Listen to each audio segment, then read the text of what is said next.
안녕하십니까? 네, 반갑습니다. 시험 잘 보셨습니까? 시간 내에 다 푸셨습니까? 지난주에 제가 지금까지 모의고사 본 기록이라든가, 앞으로 이제 또 동영 모의고사 보시면 자신이 틀린 것을 점검을 해서 어디서 많이 틀렸는지 확인해 보시라고 했었죠. 지금 나눠드린 이 표가 오른쪽에 여백이 있죠. 이 오른쪽에 여백에다가 자신이 틀린 거를 이렇게 표시를 하는 거예요. 근데 이게 어떤 문제는 예를 들어 부동산 특성 하면 부동산 특성에 대해서만 나왔잖아요. 근데 이제 수요 공급에 관한 다음 설명 중 틀린 것은 하면 수요 공급의 전반적인 것이 다 나올 거 아니에요. 어떤 지문은 유량 저량이 나올 거고, 어떤 지문은 수요량 변화, 수요 변화, 또 어떤 거는 또 뭐 균형의 이동이 나올 수도 있고요. 또는 탄력성이 나올 수도 있고요. 하나의 문제에서 여러 개의 주제가 나왔는데 내가 그걸 틀렸다. 그럴 때에는 어떤 문제를 틀렸다는 것은 최소한 2개 지문은 모른다는 뜻이죠.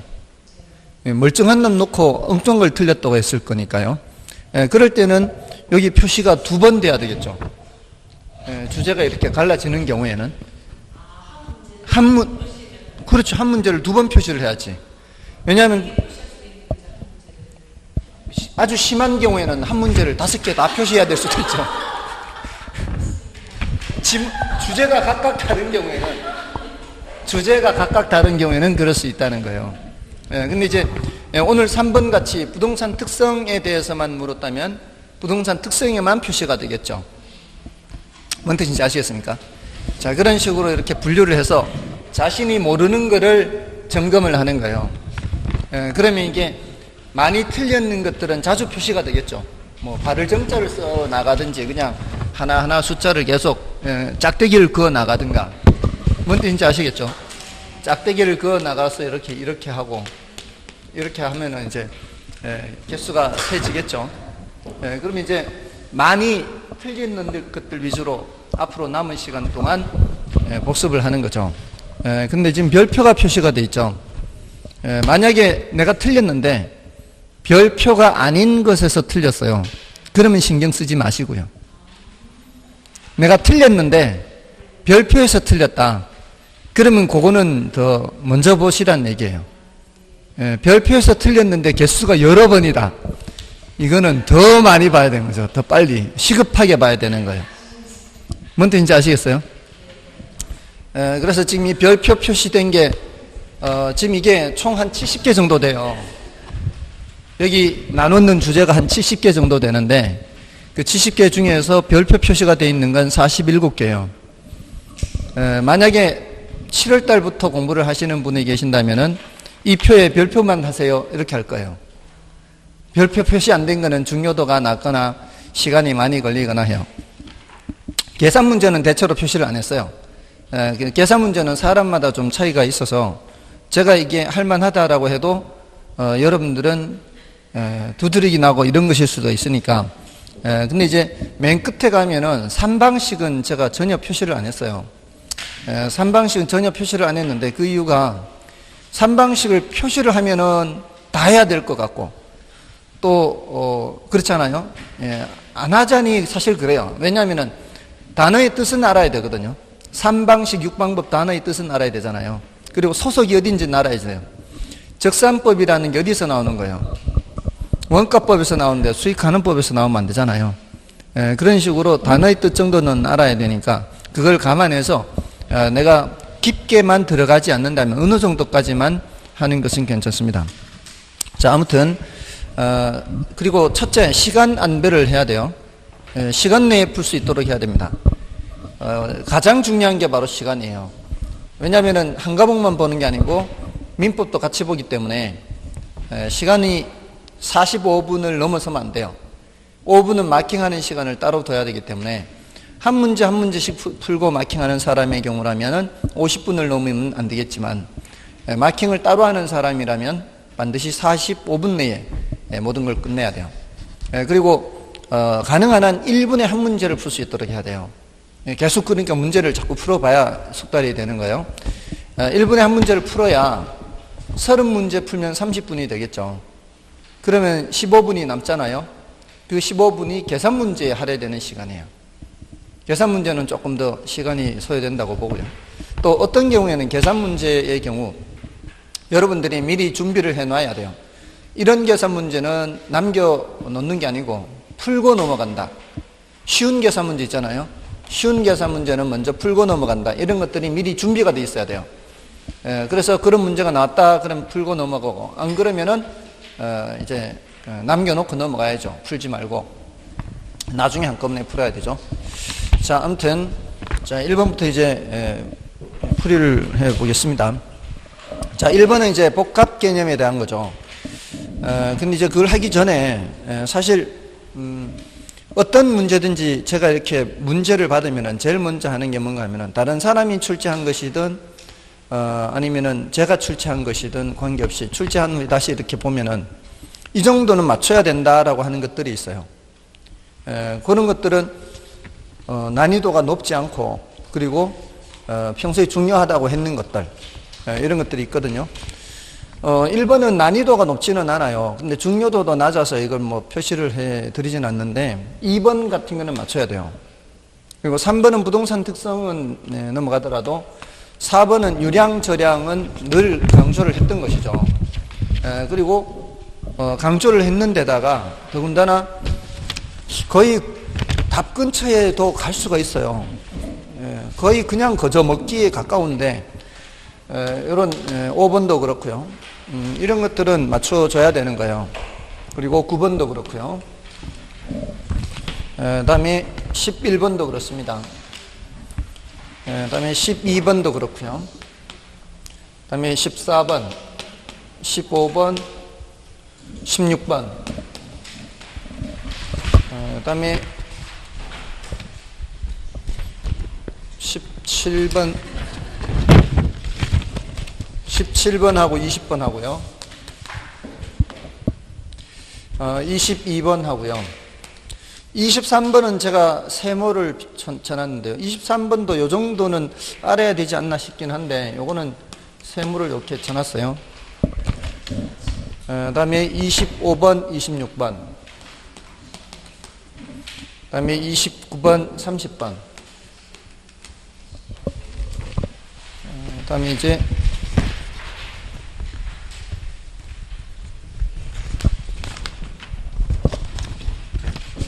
31번, 34번, 35번, 36번, 그 다음에 37번, 40번. 네? 다 맞아야 된다고요? 설마. 이 23개예요. 23개 빼면 22개. 이 정도면은 보통의 난이도이거나 조금 더 쉽거나 이렇게 해요.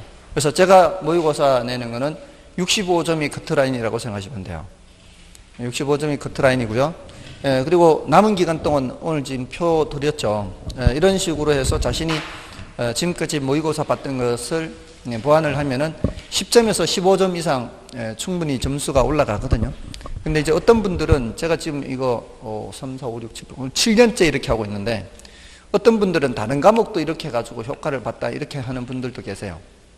아무튼 지금까지 경험상 가장 쉬웠던 해는 이게 한 24개 정도 나와요.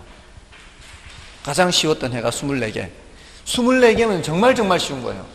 그냥 기본적인 것만 알아도 합격점이 60점이 나오니까요. 근데 이때 합격률이 몇 퍼센트인가 하면은 25%. 25% 넘었구나. 30% 가까이 됐구나. 30% 가까이. 근데 제일 적은 게 20문제예요.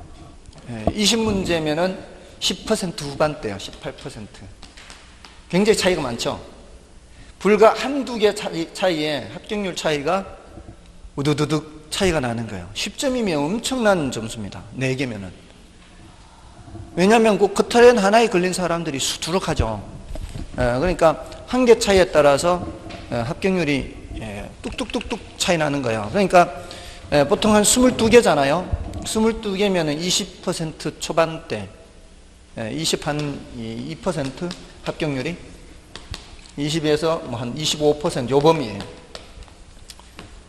그러니까 이 합격률이 불과 한두 개 문제 난이도 차이에서 당락이 엄청나게 결정나는 거예요. 그래서 물론 이제 개인에 따라 다르겠죠. 일반적으로는 쉽다고 해도 부동산 학교는 자체가 어렵다고 생각하는 사람들은 이게 24개 표시해도 자신은 20개밖에 모르는 그런 사람도 있을 수 있겠죠. 근데 그런 사람들도 자신이 아는 걸 먼저 풀고 나머지를 찍어서도 4개는 나오잖아요. 그러니까 아는 걸 먼저 풀면 되는 거 아는가.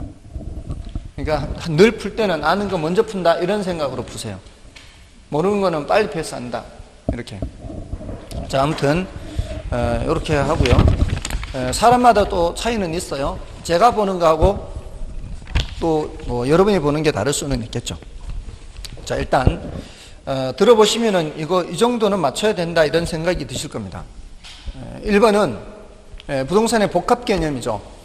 복합 개념은 법경기에서 나오는 거잖아요. 틀린 것을 찾는데 부동산 개발의 타당성 분석에는 법적, 물리적, 경제적 타당성 분석이 있으며 우리 그 부동산 개발의 타당성 분석에서 법경기 하잖아요. 그 중에서 가장 중요한 건 뭐예요? 경제적 타당성 분석이죠. 그래서 1번은 맞는 말이고요. 그 다음에 2번에 부동산의 내용 연수에는 물리적, 경제적, 법적 내용 연수가 있으며 감정평가 시 경제적 내용 연수를 기준으로 평가한다. 자, 우리가 평가할 때 감정평가라는 것은 경제적 가치를 판정하는 거잖아요. 아닌가요? 경제적 가치를 판정하니까 무슨 내용 연수가 제일 중요한 거예요? 경제적 내용 연수가 제일 중요한 거죠. 됐나요? 그 다음에 부동산의 복합 개념이란 부동산에서 파생되는 다양한 현상이나 활동을 기술, 법, 경제적 측면을 중심으로 파악하는 것이다. 법경기, 복합 개념이 그렇고요. 그 다음에 부동산의 복합 개념은 물리적, 기술적, 공학적인 측면은 유형 측면이라 하죠. 그리고 법, 경제적인 측면은 무형 측면이라고 하죠. 근데 5번에 부동산 관리 중 인력 관리, 임대차 계약 관리는 법적 관리에 해당된다. 인력 관리는 경제적 관리에 해당되죠. 그래서 5번이 정답이고요. 그 다음에 2번은 부동산 분류잖아요. 이거는 이제 토지 용어의 뜻만 알면 되는 거 아니에요? 우리 주상공 상호 간의 용도가 전환되잖아요.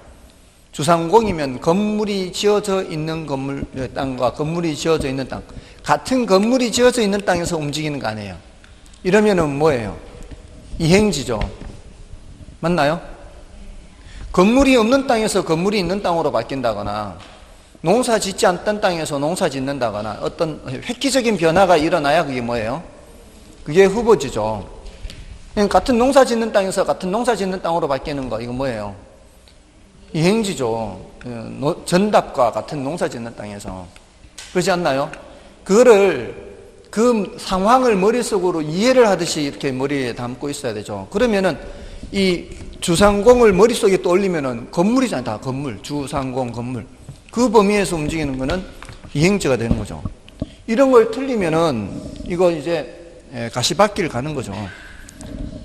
답이 없죠, 답이. 아무리 봐도 답이 있을 리가 없지. 옳은 걸 지나가 버렸으니까. 가시밭길 가셨어요, 혹시? 그럼 뭘 멀쩡한 놈을 옳다고 했어요? 3번을 옳다고 했어요. 하하. 갱지는, 그러니까 그게 그 옳은 거를 틀렸다고 하고 지나가니까 옳은 게 나올 리가 없죠. 근데 사법상, 공법상 제한을 모두 받는 토지는 우리나라에는 이런 표현은 없다 그랬잖아요. 우리나라에는 공법상 제한을 받고 사법상 제한이 없는 나지라는 표현만 있는 거죠. 일본에서는 요를 이제 저지라고 해서 표현을 하기도 하죠. 예, 거의. 갱지는 나온 적이 있어요. 갱지는 나온 적이 있어요. 갱지는 시험에 등장한 적은 있는데, 등장한 적은 있어요. 정답 지문으로 하지 않고. 거의 그런 셈이에요. 그러니까 등장만 했지 정답 지문이 된 적은 한 번도 없어요. 뭔 뜻인지 아시겠죠? 그러니까 중요도가 낮다 그랬잖아요. 나지 갱지 이거는 우리나라 저지 갱지는 중요도가 낮다 그랬잖아요. 우리나라에서는 나지라는 말을 쓴다 그랬잖아요. 일본에서는 이걸 저지라고 하는데 한 번도 저지는 등장한 적 없고 갱지는 등장은 했지만 정답 지문이 된 적은 없고. 됐나요? 그래서 정답은 1번이고요. 2번은 뭘 말하는 거예요? 공한지가 아니고 공지를 말하고요. 그다음에 4번은 지반이 절토되어 무너져 내린 토지로서 전답 등이 하천으로 변한 것은 포락지죠. 그다음에 5번은 등기법 등 법적인 개념으로서 등기 등록에 다니는 필지죠. 지금 한번 틀려봤으니까 이제 다음엔 또 안 틀리겠죠. 그러면 그렇게 위안을 삼으면 되죠. 다음에는 이런 문제 나오면 안 틀리면 된다. 이렇게. 지금 틀리는 걸 다행으로 생각하면 되죠. 실전에서 안 틀리고 지금 틀리는 걸 다행으로 생각하시면 돼요. 그 다음에 3번. 부동산의 특성을 설명한 것이다. 틀린 것은 1번에 토지와 건물에 투자한 비용을 회수하는 데에는 많은 시간이 걸리는데 이를 투자의 내구성이라고 한다. 따라서 신중한 의사결정이나 관리 전략이 필요하다. 그렇다고 볼 수 있죠. 시간이 회수하는 데도 시간이 많이 걸리니까. 그 다음에 2번에 토지는 영속성으로 인해 물리적 감가는 적용되지 않죠. 달아 없어지지 않죠. 그래서 이것으로 인해서 지난주에 마지막 시간에 했지만 부동산 그 감정평가에서 수익 방식에서 환원율에서 수익률 더하기 회수율 할 때 토지의 경우는 회수율이 0이죠. 0. 토지는 회수율이 0이에요. 그 회수 할 필요가 없으니까 달아 없어지지 않으니까 그게 영속성 때문이잖아요. 그리고 부중성으로 인해 경제적 감가는 적용된다. 우리 경제적 감가도 계속 나왔잖아요. 경제적 감가는 외부 요인 때문에 발생하는 감가잖아요. 인근에 쓰레기 소각장이 생긴다거나 뭐 그런 이유 때문에 생기는 건데 그게 부중성 때문인가요? 부동성 때문이죠. 부동성이나 인접성 때문이잖아요. 옆에 쓰레기 소각장 생긴다고 먼 곳까지 땅값, 집값 떨어지는 거 아니라 그랬죠. 인접성과 또 부동성 이 두 가지죠. 그래서 2번 틀렸고요. 다음에 3번은 부동산의 개별성은 지형, 지세, 면적 등이 서로 다르다는 뜻이며 다 제각각이죠. 이것은 가격이나 수익 등의 구체적 개별적인 영향을 미치죠. 그래서 맞고요. 그 다음에 토지는 부동성의 특성이 있어서 그 위치에 따라 용도, 지역, 지정 등이 달라지고 또 그 이용 상태도 달라질 수 있죠.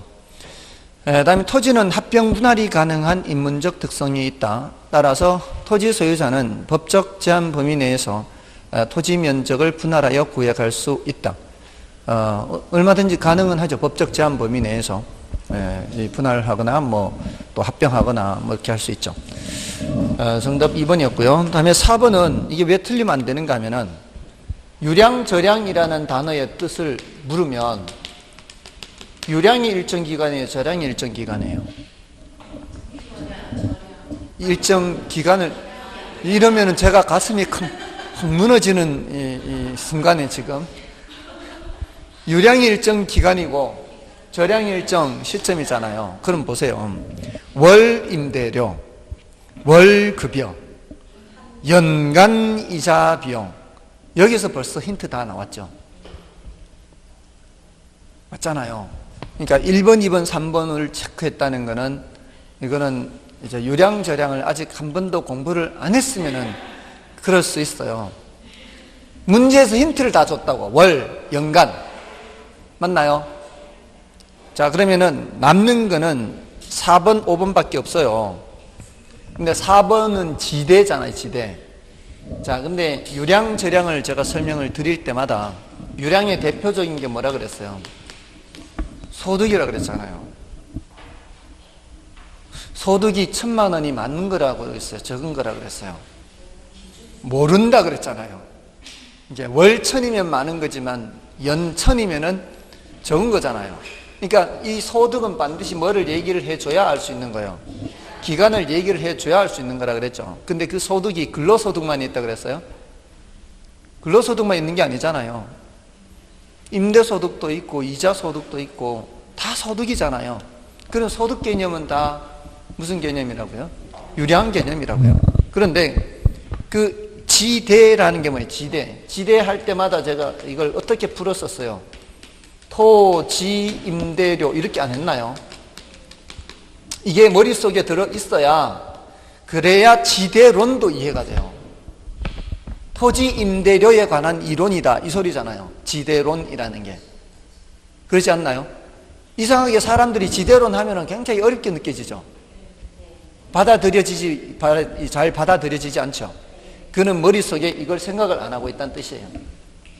토지 임대료에 관한 이론이에요. 토지 임대료가 어떤 땅은 높고 어떤 땅은 낮고 그 이론이잖아요. 지대론이라는 게. 어떤 땅이 높아요? 땅이 좋은 땅이면 높은데 그 농경지에서는 좋은 땅, 나쁜 땅을 1차적으로 비옥도를 보잖아요. 비옥도가 더 높으면 높을수록 좋은 땅이니까 지대가 높을 것이고 비옥도가 낮을수록 지대는 낮을 것이고 이 토지 임대료 말이에요. 그 다음에는 비옥도만 보는 게 아니고 뭐도 봐야 돼요? 위치도 봐야 되죠. 맞나요? 제가 이거 말씀드릴 때마다 서양 애들은 이게 한꺼번에 동시에 여러 가지를 생각을 못하니까 비옥도와 위치를 나누어서 얘기하는데 우리 조상들은 문전옥답이라고 그냥 4글자로 다 얘기한다고. 문 바로 앞에 비옥한 논이 있어. 얼마나 좋아. 위치도 좋고 비옥하고.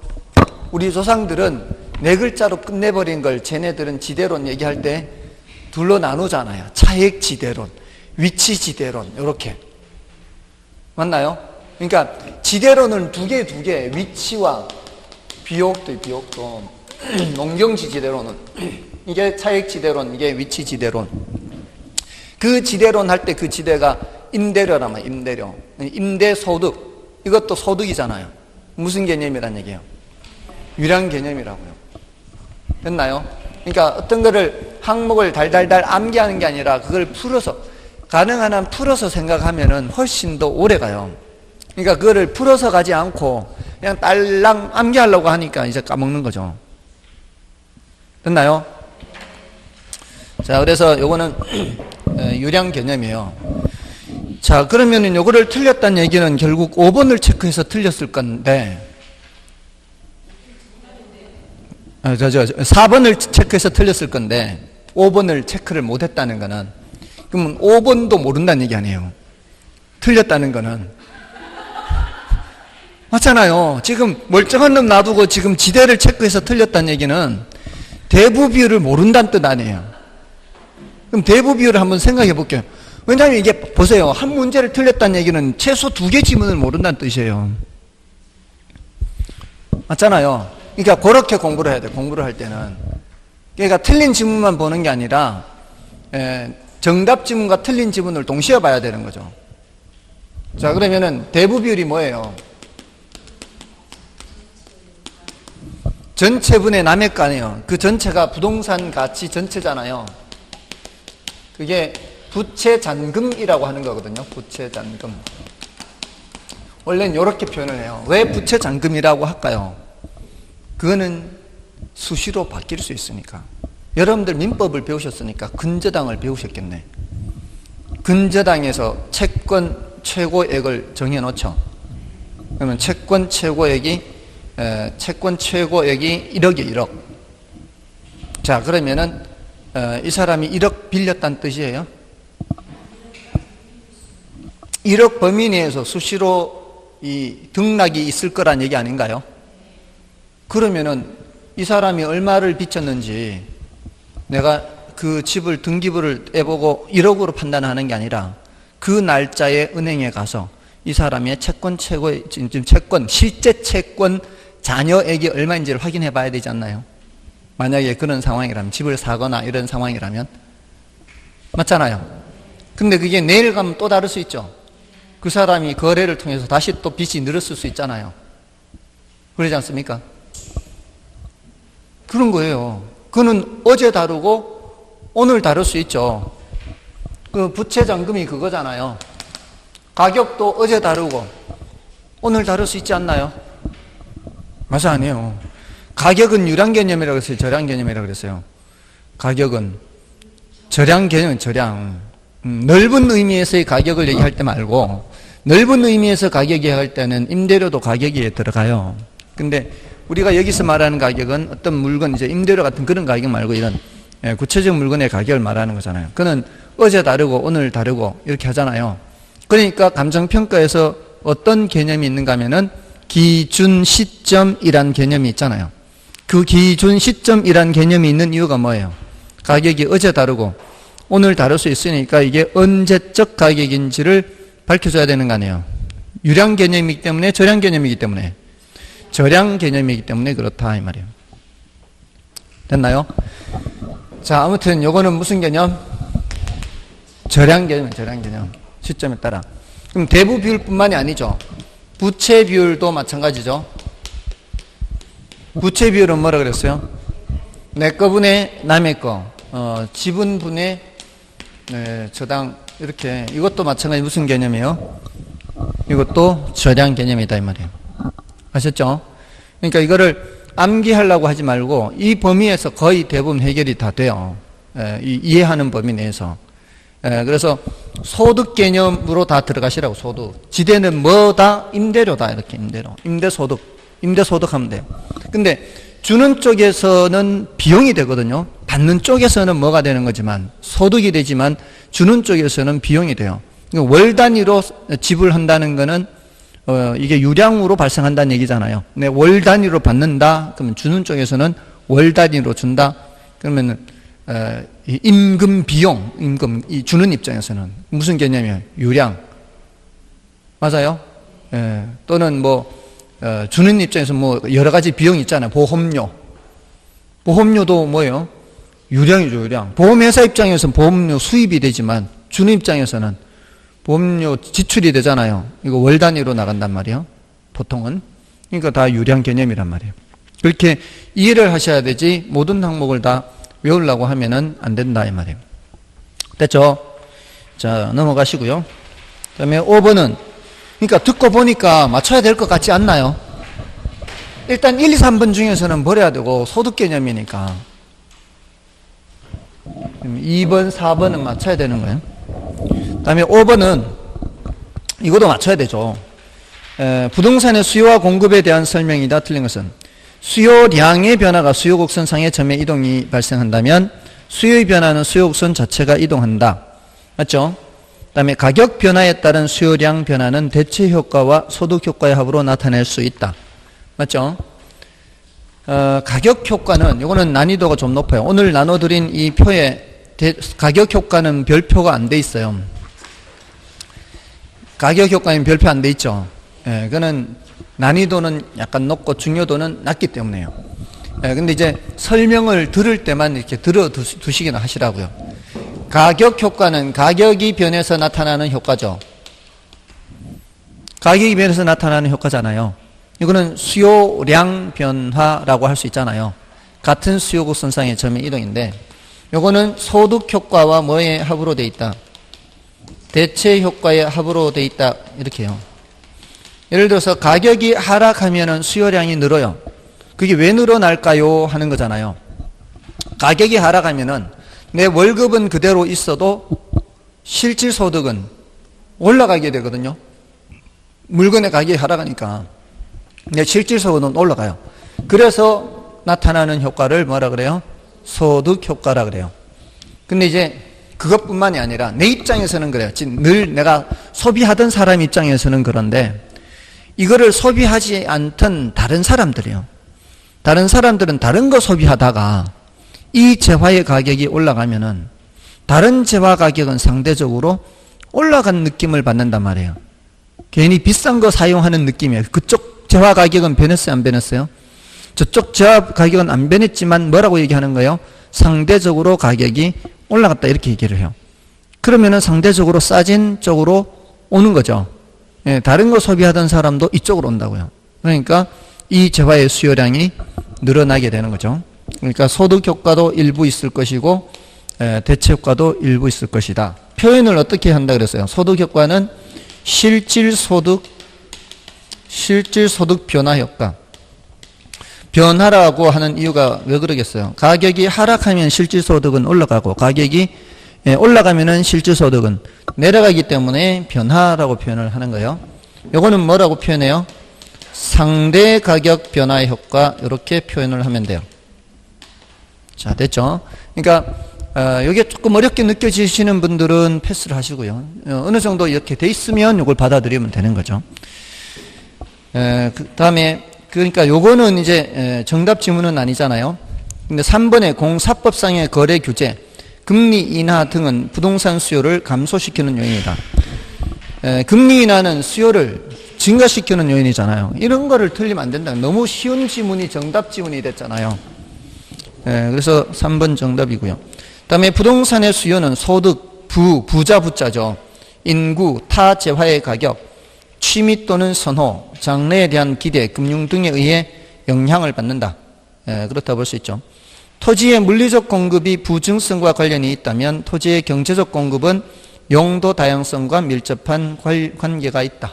맞죠? 정답 3번이고요. 그 다음에 6번은 제가 저기 표시를 안 했죠. 6번은 표시는 안 했지만 수업 시간에는 숱하게 했어요. 숱하게. 틀린 것을 찾는데요. 수요면에서 대체재 가격이 하락이라 그랬죠. 여기서는 수요면이라는 단어는 없어도 돼요. 그냥 대체재 가격이 하락하면 그는 수요면인 것을 전제로 하는 거예요. 그럼 대체재 가격이 하락한다. 그럼 대가 비 이거예요. 이거. 대체재 가격이 하락하면 내가 살펴보는 수요는 어떻게 해요? 비례 같은 방향이죠. 수요 감소를 말하는 거예요. 수요 감소. 그럼 수요 감소면 이제 어디로 가는 건가 하면 그 다음에는 우리 균형의 이동으로 가는 거죠. 균형의 이동에서 1, 2, 3, 4, 5, 6, 7, 8 하잖아요. 맞나요? 1, 2, 3, 4, 5, 6, 7, 이론 시간에 요거는 어느 하나만 이동하는 거, 요거는 둘 모두 이동하는 거 이렇게 있잖아요. 수요가 감소하면은 어떻게 돼요? 균형량이나 균형 가격이다. 밑으로잖아요. 맞나요? 부동산 가격이 상승하고 거래량은 감소한다. 가격 상승하지 않죠? 가격은 내려가는 거잖아요. 맞아요, 안 해요? 지금 일단 이걸 찾아내야 돼, 이거를. 이거 찾았죠? 그 다음에 이거 뭐예요? 균형의 이동이에요, 균형의 이동. 그러니까, 균형의 이동과 균형 이동 8가지 경우와 대가비가 동시에 나온 문제다, 이 말이에요. 아시겠습니까? 그래서 제가 이거 표시 안 했잖아요. 표시 안 했다고. 그러니까 난이도가 약간 높으니까. 그러니까 약간 난이도 높은 거 틀려도 합격하는데 지장 없다니까요. 근데 수업 시간에 안 한 건 아니잖아요. 했지만 동시에 두 가지를 묻고 있는 거죠.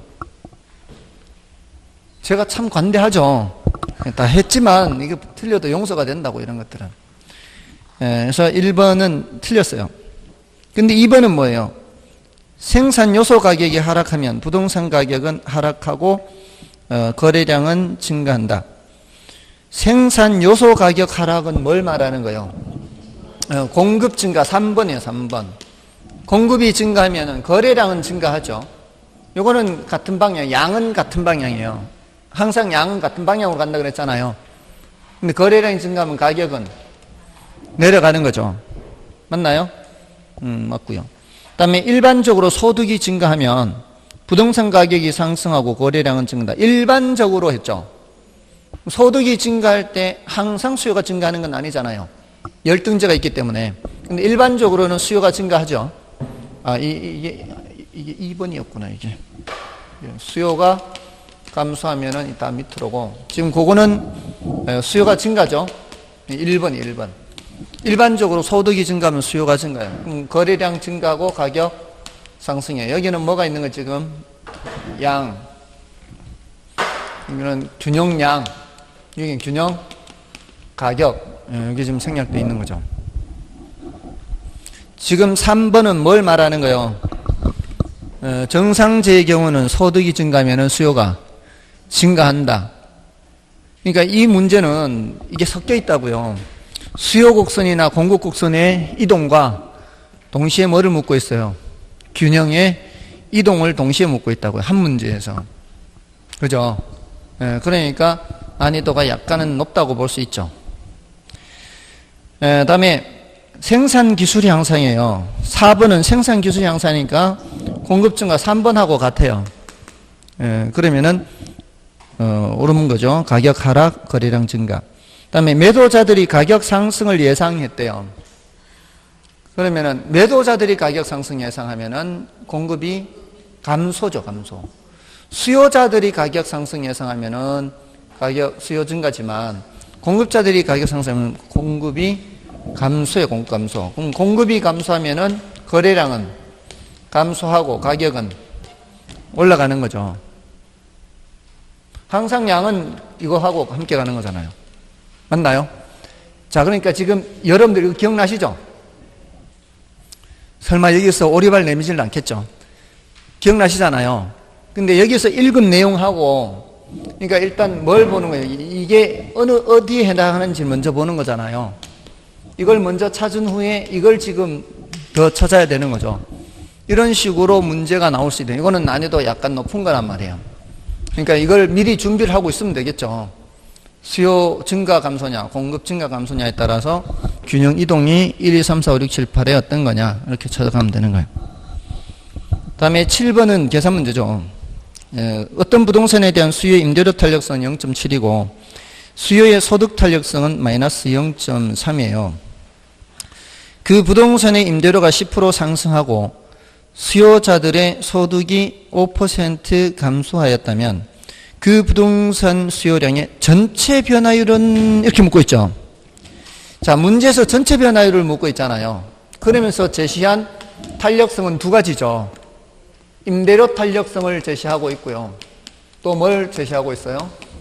소득 탄력성을 제시하고 있죠. 임대료 탄력성은 가격 탄력성과 같은 의미로 생각하시면 되죠. 자, 이게 몇이라고요? 0.7. 요거는 마이너스 0.3이죠. 자, 이제 이런 계산 문제를 풀 때, 그 계산 문제마다 매뉴얼이 있어요, 매뉴얼이. 계산 문제는 각각의 매뉴얼이 있어요. 그 매뉴얼을 알고 들어가야 틀리지 않아요. 그걸 매뉴얼을 모르면 손을 아예 안 대는 게 나아요. 이런 문제 풀 때 제일 먼저 생각해야 될 첫 번째 순서가 뭔지 아십니까? 첫 번째가 임대료 탄력성은 얘가 항상 양수로 제시가 돼요. 근데 실제로는 원래 뭐 안에 있었던 거예요? 절대값 안에 있었던 거거든요. 양수로 제시가 되더라도 얘는 항상 반대로 해석해야 돼. 항상 반대로. 얘는 항상 반대라는 게 뭐예요? 가격이 올라가면은 수요량은 줄어들고 가격이 내려가면 수요량은 늘어나고 항상 이걸 반대로 해야 돼요. 근데 소득 탄력성이나 교차 탄력성은 그게 아니다 이 말이에요. 여기가 음수면은 반대로 생각해야 되고요. 양수면은 같은 방향으로 생각을 해야 돼요. 이게 정상제냐 열등제냐에 따라 달라진다는 거죠. 정상제냐 열등제냐에 따라 달라지는 거예요. 근데 이게 뭐예요? 열등제잖아요. 열등제면은 얘는 반대로 생각을 해요. 반대.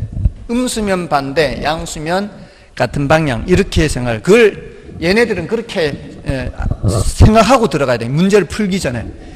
그게 되어 있어야 실수를 안 한다고요. 아시겠죠? 안 그러면 아예 건드리지 마시라고. 이게 정리가 안 돼 있으면. 그럼 시간 낭비예요. 틀릴 걸 왜 풀어? 꼭 틀린다는 보장은 없지. 찍어도 맞출 수는 있으니까. 결국 찍는 거는 거의 다름없어요. 근데 오히려 그때는 찍는 게 나을 수도 있어요. 작년에 제가 등기법 풀어서 12문제 풀어서 한 문제 맞췄거든. 딴에는 엄청 열심히 풀었어요. 정말. 혼신의 힘을 다해서 12문제 풀었는데 나중 보니까 한 문제 맞췄어. 차라리 찍었으면 2개 맞출 걸. 물론 이제 반드시 그런 건 아니지만 확률이니까. 근데 찍었으면 2개 맞출 확률이 제일 높거든요. 뭔 뜻인지 아시겠어요?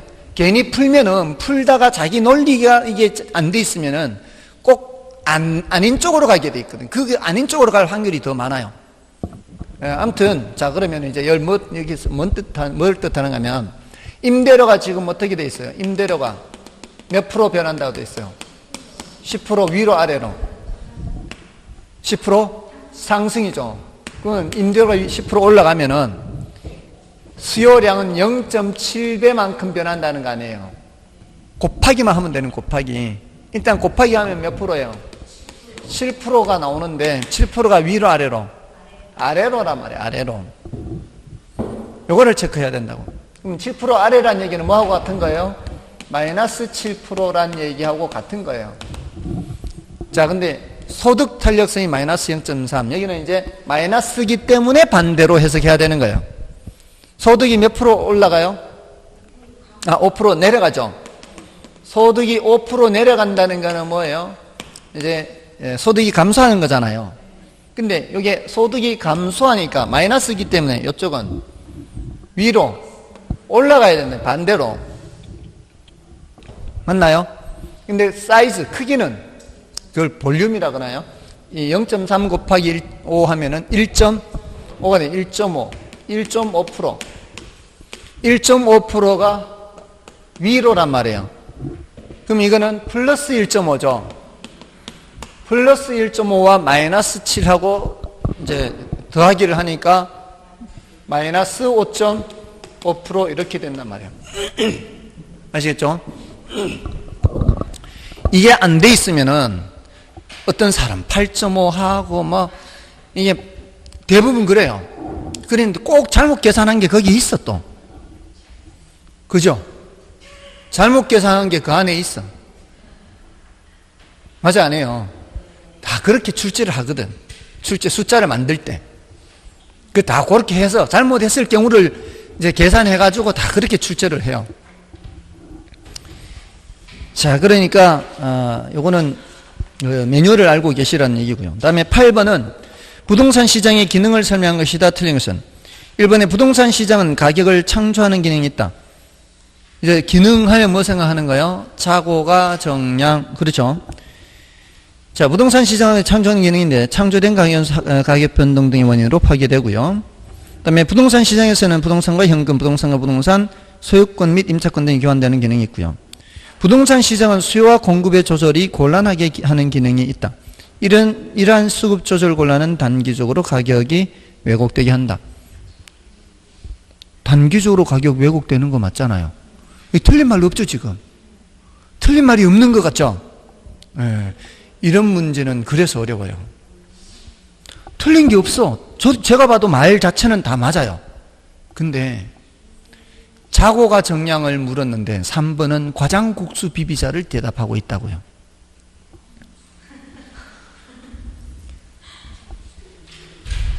그러니까 질문을 그새 까먹은 거지.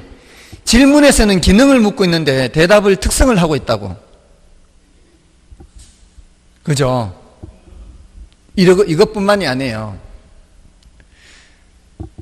다음 부동산의 자연적 특성에 대한 설명 중 틀린 것은 이렇게 해요.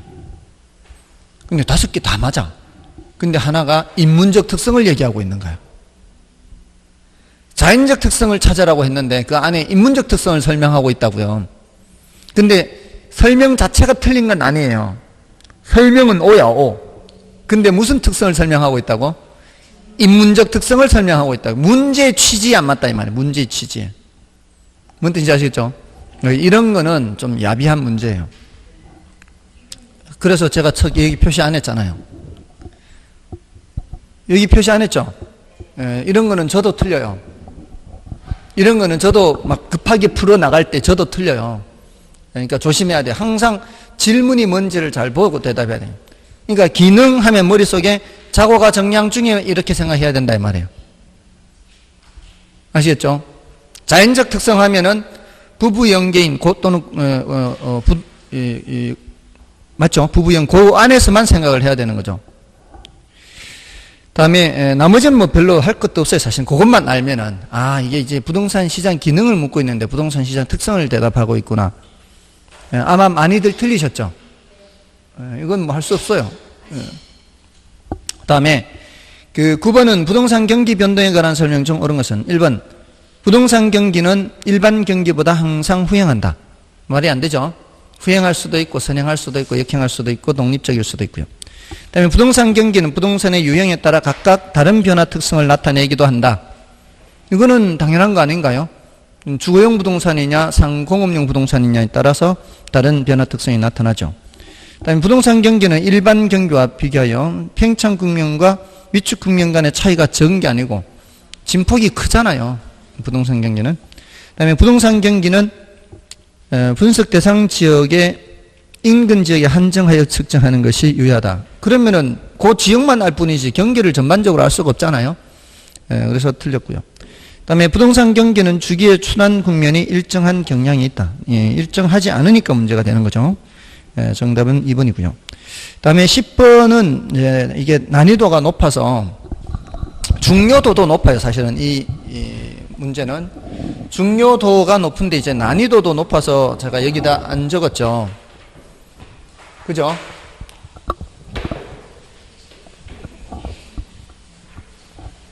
여러분들 부의 외부 효과가 나타나는 경우 적정량보다 과소 생산돼요? 과다 생산돼요? 이렇게 하면 다 대답하거든. 이렇게 하면 다 대답해요. 너무 쉽잖아. 그럼 과다 생산된다는 게 이게 시장에 맡겼을 때 얘기 아니에요. 정부가 개입하지 않고 시장에 맡겼을 때 이게 과다 생산되는 거 아니에요. 그러면은 지금 시장에 맡겨서 시멘트 생산을 관찰을 해보면 이 상태가 무슨 상태란 말이에요? 과다 생산되는 상태가 아닌가요? 시멘트 시장을 보면은 맞아요, 아니에요? 시멘트 시장을 시장에 맡겨놨을 때 수요 공급 작용에 맡겨놨을 때 생산되는 이 양이 너무 많이 생산되는 거 아니냐 이 말이에요. 그러니까 정부가 개입해서 어떻게 해야 돼요? 적정 양만큼으로 줄여야 되잖아요. 규제를 해서. 규제를 하면 어떻게 해요? 공급 곡선이 좌측으로 이동하죠. 이게 적정량이죠. 이게 적정량이잖아요. 그러면은 부의 외부 효과가 존재하는 경우 공급 곡선이 적정 수준보다 왼쪽에 위치해요? 오른쪽에 위치해요? 적정 수준보다 오른쪽에 위치해요. 그게 과다 생산된다는 뜻이에요. 됐나요? 적정 수준이 여기잖아요. 적정 수준이 여기죠. 지금 부의 외부 효과가 나타나면은 적정 수준보다 공급 곡선이 어느 쪽에 위치해요? 오른쪽에 위치한다고. 근데 좌측에 위치한다라고 돼 있죠. 그러니까 같은 내용인데 질문을 어렵게 한 거라고요. 그러니까 난이도가 높다고. 그러니까 이런 것들은 정답 지문이 안 될 가능성이 많아요. 근데 여기서는 이제 정답 지문이 됐으니까 그래서 난이도가 높아진 거예요. 아셨죠? 그러니까 이런 게 있구나라는 정도예요. 이게 이런 게 있구나라는 정도고. 이것도 만약에 틀렸다면은 멀쩡한 놈을 또 틀렸다고 했을 거 아니에요.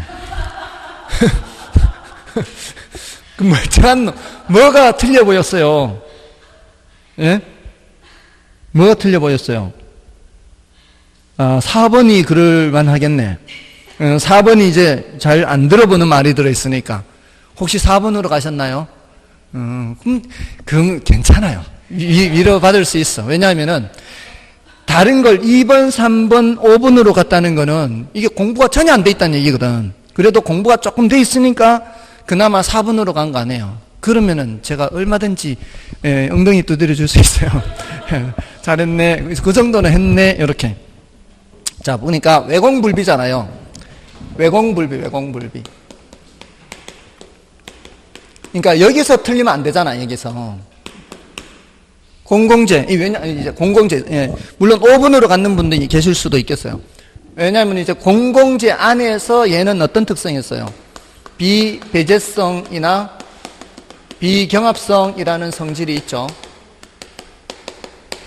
이 비배제성, 비경합성이라는 성질이 있으니까 만약에 여기서 5번으로 갔다면 지금 요거 중요한 걸 모르고 있는 거예요. 이거는 중요해요. 5번으로 갔으면 요걸 모르고 있다는 뜻이에요. 그리고 불완전 시장, 요거 있잖아요, 이게. 독과점 같은 거 있잖아요. 이거 시장 실패 원인이 되잖아요. 그 다음에 여기 비대칭 정보 있잖아요. 비대칭 정보 또는 불완전 정보에 의해서 역선택 또는 도덕적 해이 요거잖아요. 물론 이제 우리 시험에서는 아직 역선택이나 도덕적 해이가 등장한 적은 없어요. 근데 여기 이제 다 관련되는 거란 말이에요.